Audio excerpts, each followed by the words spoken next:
Welcome to Hannah's Heart. So Hannah, she's just one of the women who did struggle with infertility in the Bible. No matter who we are, we can be inspired by the fact that Hannah took her pain to God, and God heard her and was with her. So when she was praying at the temple, she had been weeping and not eating, and her lips were moving, but her eyes were closed, and the priest was like, "Hey, why are you drunk at the temple?" It can become an obsession when you want a child so deeply. And desiring that baby and to be a mama. Every holiday, every Mother's Day. This is not a show that's going to promise you a certain outcome, but this is a show that says, however God answers your cry, we know that He's enough.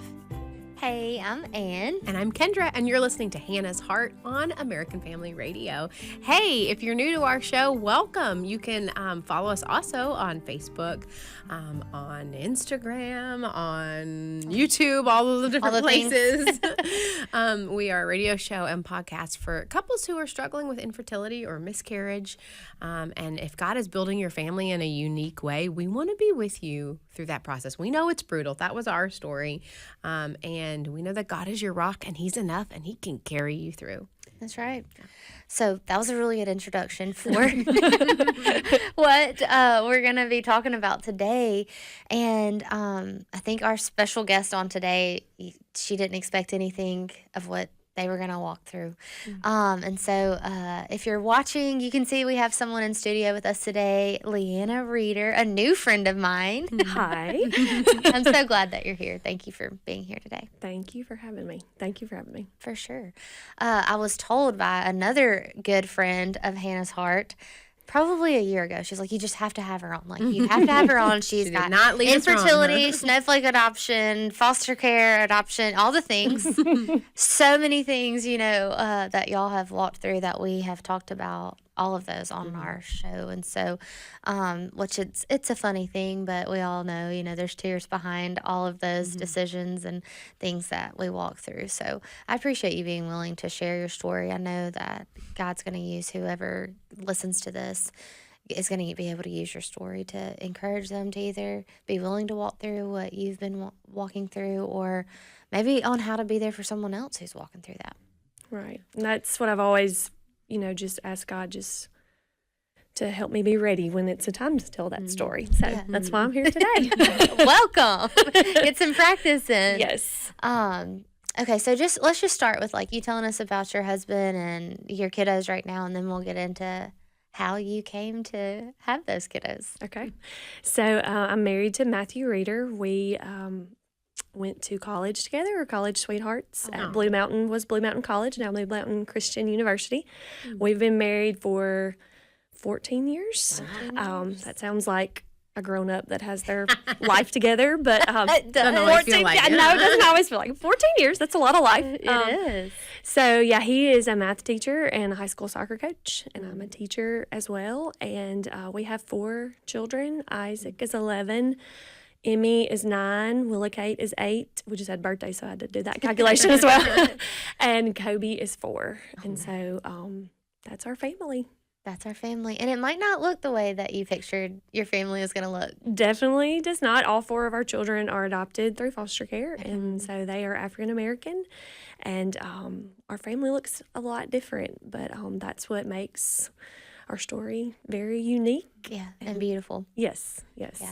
Do you mind just going in and telling us, obviously adoption probably wasn't you're yes, I'm going to adopt as soon as I get married. We're going to adopt. You don't kind of go into marriage usually thinking that. So what was y'all's thoughts at first? So we started, we wanted a big family. I wanted lots of children. And so we tried to conceive naturally and dealt with infertility. We went to doctors and specialists, and there was just no medical explanation behind it, which was really hard. Infuriating. The unexplained infertility label is yes, makes you want to punch somebody in the face. Yeah. Yes. How in today's time do we have unexplained anything? Right. Yeah, right. And I wanted something to blame it on. I wanted this is what we're going to do to fix it, and there was nothing. And I would love to say that Matthew and I were okay, then we'll just adopt, Lord. Thank you for closing that door for us, But that entered a very dark season of just loneliness, bitterness towards God. I was just kind of mad. Well, you're both teachers, so you're around kids constantly. Yes, time. yes, yes, yes. That had to be an extra reminder. Yes, and you're seeing all your friends have babies, and it's like that was about 12 years ago, and so even 12 years ago, this sort of thing wasn't a thing. No. To People talk were not about it. talking about it. No, and so it was very isolating. I'm thankful for things like that now that women have this today to talk about it openly because it wasn't a thing that back then. And so we just kind of sat in that for a while, and I was pretty mad at God, and went through a really, really dark time and months of that, and then just kind of life just kind of happened, and I guess we kind of thought we would just get pregnant. They say, oh, if you just stop worrying about it, it'll happen. It'll happen. And so we kind of in the back of our minds thought that would happen, but it didn't. And so that was like in the fall, and then so in the spring we're still kind of praying for a baby, hoping for a baby. And one night we were sleeping. Well, Matthew was sleeping, and we didn't have to go to school the next day. And so I was watching Netflix. I was watching Parenthood. Okay, all right. And the main character on there, one of the main characters, they became foster parents. And I just kind of was like, And I'd never really had that idea. So I just started doing, my best Google. How long have you been married at this point? 3 years, Okay, 4 years. all right. And so I just started Googling and researching. Matthew's asleep, which never happens. I'm usually the one that's dead asleep, and he's usually wide awake. And so I'm researching, and I just have this peace that passes over me. God, I think this is what we're supposed to do. Wow. And so I put the iPad up, which is more peace than I've felt in a very, very, very long time. And I go to sleep, and we wake up the next morning, and Matthew wakes up, and I'm like, I think I know what we're going to do. And he's like, okay.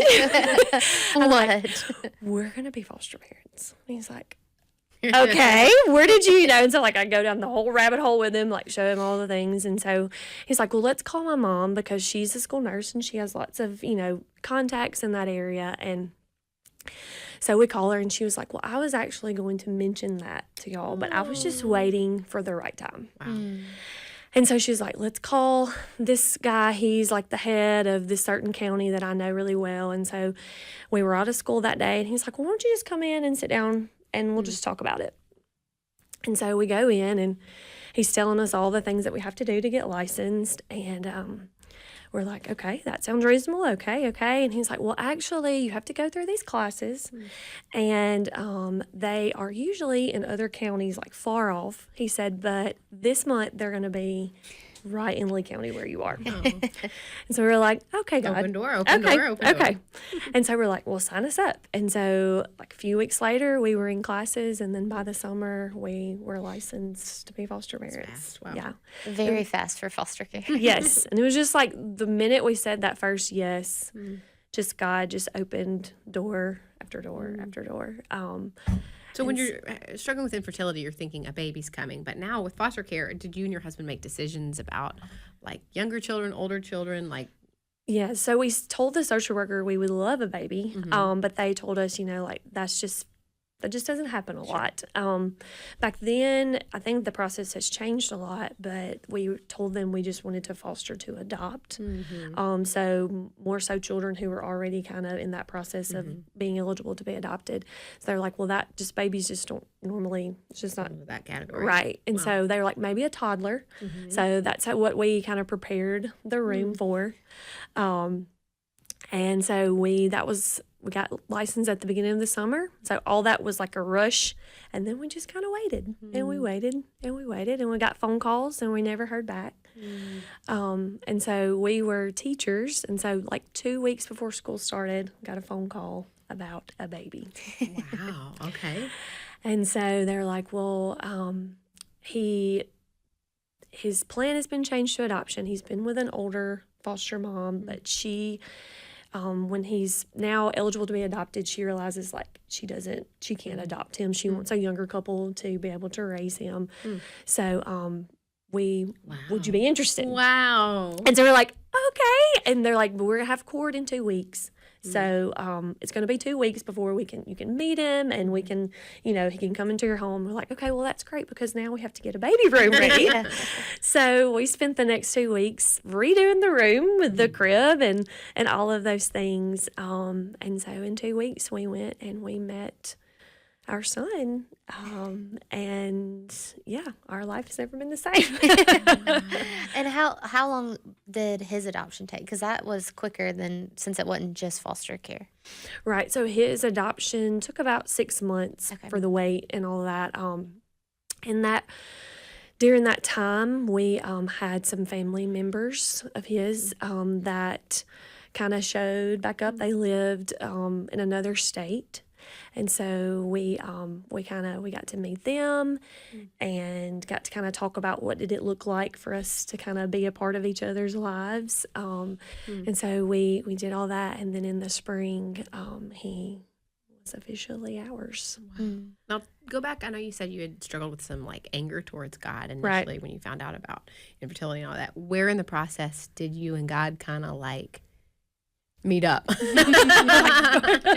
up. Was it a long process of slowly him getting you there, or was it before you even started fostering? When did you feel, I know you said you felt peace, but when did you feel that kind of anger release? Right. I feel like when Isaac came into our home, Really? and I could see, okay, God, this was your plan. You saw his goodness. Yes. And this is my baby. It just took all of that away. It made sense, I was not seeing the big picture when I was in my bitterness towards God, but he knew that Isaac was out there. And that summer we were still waiting, we thought we heard clearly, and then we're waiting and waiting. I was still like, okay, God, what's going on here? You rushed all this for me to just sit here, waiting by the phone. But when Isaac came into our home, it was just a piece. Did you name him Isaac? Was he named Isaac? He was not named Isaac. Okay. He had a different name. That was the name we had picked out. Wow. A child of promise, huh? Child of promise and a child of laughter. Wow. He truly lives up to his name now, and he'll remind me of that. When he's making me, he's like, "Mom, my name means laughter. I don't make it laugh." I'm like, yeah. Because he's how old now? He's 11. He's 11. He's 11. That is wild. Oh my goodness. So thankful for Isaac. Thankful for Isaac and his story. That's not where your fostering story ended, though. No. Because you actually, I know I'm skipping lots of time here, but you just now got out of foster care a few months ago. Yes, so November ended 10 years in foster care. That's a very long time. It is indeed. It is.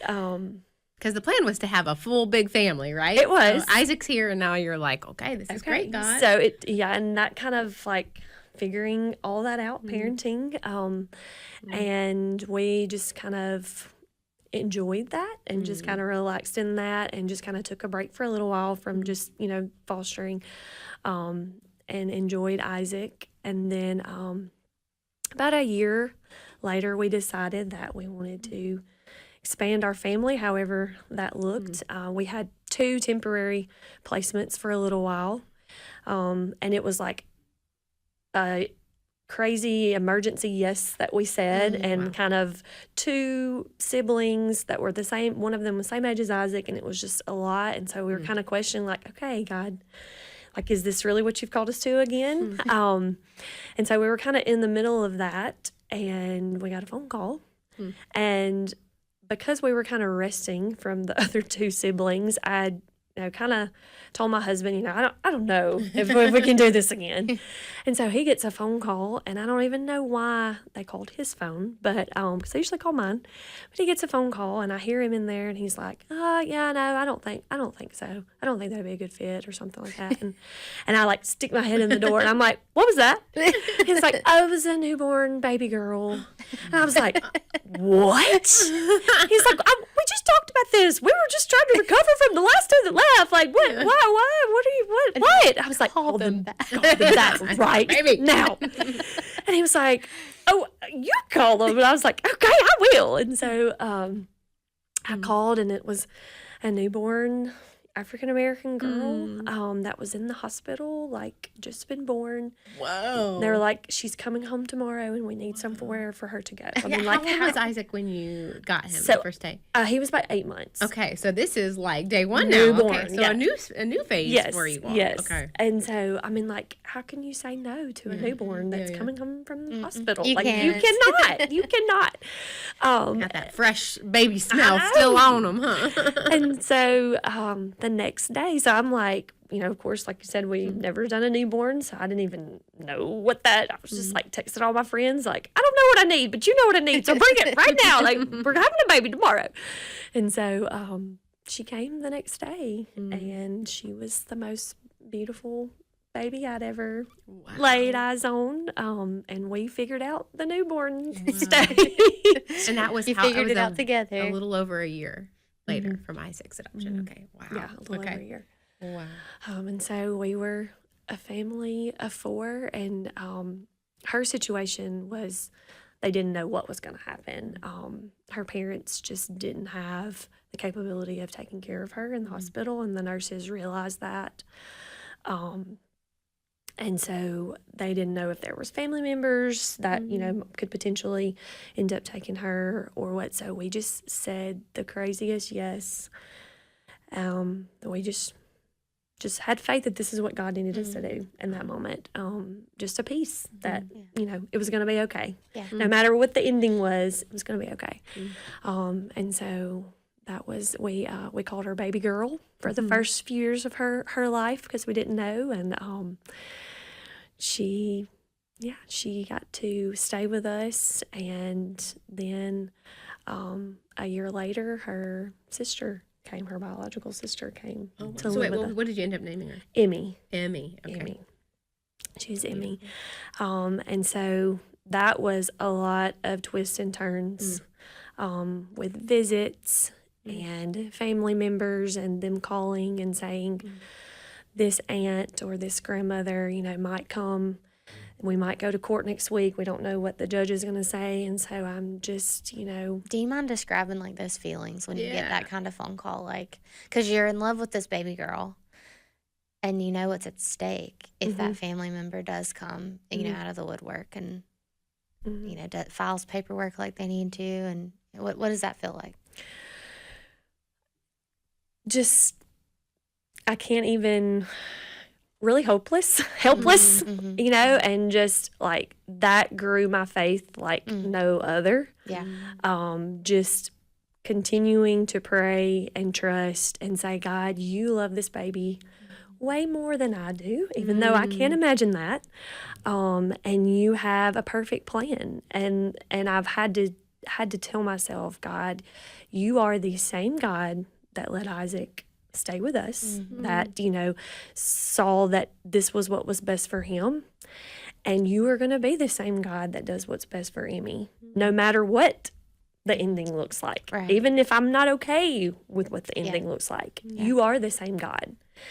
And even though I'm not okay with that sometimes, you know, what that might look like, I trust you. And so just lots of prayer and lots of just rocking at night and being like, this might be the last time I rock, you know. I had those same feelings. And I can't do anything about it. And, you know, and this is the life God called me to, and I'm trying to be obedient, but gosh, it's hard sometimes. It's really hard. It's crazy when you feel hopeless, helpless, how much you end up depending on the Lord during that time, because there's really nothing else that you can do. Yeah. I can't. So many times those phone calls would happen, or like, "Hey, he'll need to be here by Saturday at 9:00," you know, and you don't have any control over what's going to happen Saturday at 9:00. But you love this baby with your whole heart, you know. Yeah, I can't tell you how many times I just bowed to my knees and was like, "Okay, God, like, yeah, what you just said, he's yours already." And so I just pray, you know, for whatever is best for him, which as a mama heart that you can't help but have is a scary thing to pray. Yeah. I would not be the Christian that I am today had not gone through those 10 years. That journey grew my faith like no other. And I can stand on the other side of it now, saying that I'm thankful for it. In the thick of it, there were some days I was like, God, I think I'm done. this is a lot here. But definitely grew my faith, and am thankful for it. Where'd you get the name Emmy? It's like a family name, but it just kind of happened. And it fits her, you know. So yeah, And maybe. so you ended up, you said, finding out that she had a sibling later. Was her adoption finalized when you found out So- about the sibling? So no, her adoption was not finalized. So we knew that the biological mom was pregnant, and they went to a different county, so maybe they could keep the baby. And they called me and they were like, she's pregnant again. Would you be willing to take the sister, you know? And so I had took a maternity leave with Emmy because it was towards the end of the school year. And I was like, yes, of course, but I don't have any more days. And we'll have to figure it out. Like, I don't know what that looks like for her, because they're like a year and 9 days apart. So she was going to be born the next April. Wow. Yes. And so I was like, let's talk this out. Let's figure this out. Well, you know, sometimes communication in foster care is not the best. And so I didn't really hear anything else. And then all of a sudden we knew that she had been born. Wow. And they had gone to a different county. So a different county had taken her into custody and placed her with another family. And so I was kind of It wasn't just automatic because there's a sibling? well, they didn't realize that there was a case open. Since she was in a different county. She was in a different county, in a different hospital. That's why someone would do that, is to gotcha. go to a Yes. different county, so they don't basically get caught because they already have a child in custody. Oh, wow. Okay. Yes.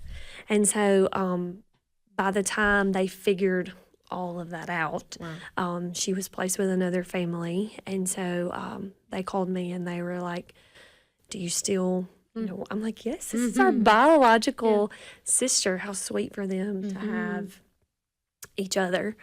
And so it was about 3 months before paperwork and all of that could get finalized for her to come and live with us. And so when she was 3 months old, Willa Kate came That's cute. to live with us. And so we had a 3-year-old, a 1-year-old, and a newborn. Oh, my word.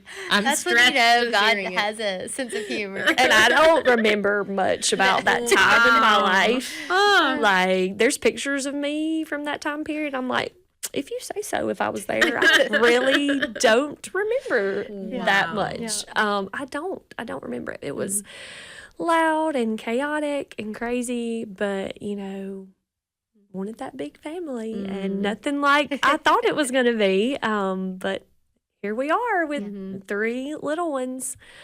And so their story still went on with relatives and parents and all of appointments and judges and all of those twists and turns. And so one adoption was final in 2020. So that was about 3 years after Emmy was born. Hers was final.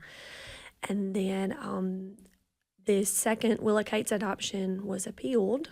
The rights were appealed. So we were sent to the Mississippi Court of Appeals. And so that lasted for about 1.5 years. So a whole nother 1.5 years of waiting and waiting and waiting. And then finally hers was finalized. So I can't imagine the relief Oh, of it's like, such a relief. I don't have to wait for that phone call, you know, all of that.